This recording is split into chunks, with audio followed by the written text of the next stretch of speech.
Bienvenue au Cercle des Obsédés de la préparation mentale. Nous sommes aujourd'hui le mardi 17 décembre 2024, 17e jour du calendrier de l'Avent, préparation mentale, Marc Dorcel. Alors qu'est-ce que le célèbre philosophe va nous présenter aujourd'hui dans sa boîte numéro 17?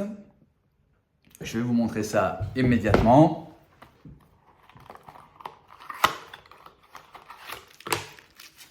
Ce sont des cache-tétons. Alors il y a un adhésif. Vous le retirez et vous pouvez ainsi coller les cache-tétons sur vos tétons.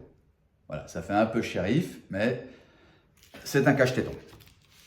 Alors, quel est le rapport avec la préparation mentale?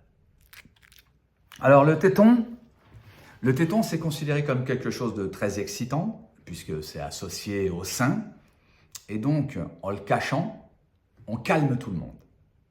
Je pense donc que le philosophe aujourd'hui veut nous sensibiliser à la panoplie du bon siesteur, c'est-à-dire un masque occultant pour se protéger de la lumière, des bouchons d'oreilles pour éviter d'entendre les bruits, une minerve pour empêcher que le cou ballotte et un cache-téton. Alors d'accord, le cache-téton n'est pas l'outil le plus indispensable pour la sieste, mais il est symbolique. Il montre notre volonté de nous protéger d'un maximum de sollicitations. Alors la sieste est indispensable aux performeurs. Il ne faut pas se concentrer uniquement sur le travail visible, l'entraînement visible, c'est-à-dire le travail de nos habiletés physiques, nos habiletés techniques, nos habiletés psychiques. Il faut aussi se concentrer sur l'entraînement invisible, c'est-à-dire le sommeil, l'alimentation, la sieste en fait partie. Un performeur qui dort bien en vaut deux. Il ne faut pas se concentrer uniquement sur nos capacités d'action, mais aussi sur nos capacités de non-action. Parce que sans récupération, eh bien, on ne peut pas agir, on ne peut pas performer. Le sommeil est une force. La force de dormir, la force du sommeil. Les adolescents qui dorment facilement ou ceux qui ne souffrent pas d'insomnie ne s'en rendent pas compte. Mais dès que tu souffres d'insomnie, tu te rends compte que c'est un fléau. Parce qu'on ne peut pas performer sans dormir. Et ce n'est pas Archimède qui a trouvé sa célèbre poussée en prenant son bain, tranquillement. Ce n'est pas Newton qui a trouvé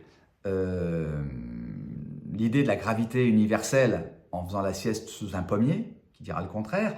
C'est pas Salvatore Dali qui cherchait son inspiration en faisant des siestes flash. C'est pas Napoléon, pareil, qui était réputé pour être un grand spécialiste de la sieste flash. Voilà. Alors, quand on sait que quand on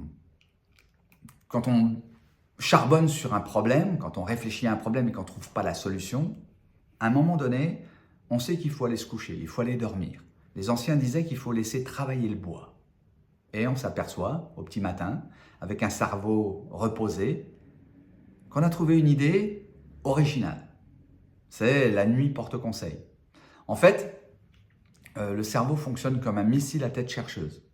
Et quand on s'endort avec une problématique en tête, eh bien, c'est comme si on donnait cette problématique à notre subconscient et qui travaillait toute la nuit. Voilà l'intérêt de la sieste et du sommeil. Alors, je vous souhaite une bonne journée. Je vous dis à demain pour le cadeau numéro 18. Et en attendant, soyez forts et surtout, protégez-vous d'un maximum de sollicitations pour être le plus efficace possible, pour bien récupérer et donc être un très bon homme d'action par la suite. Merci à vous.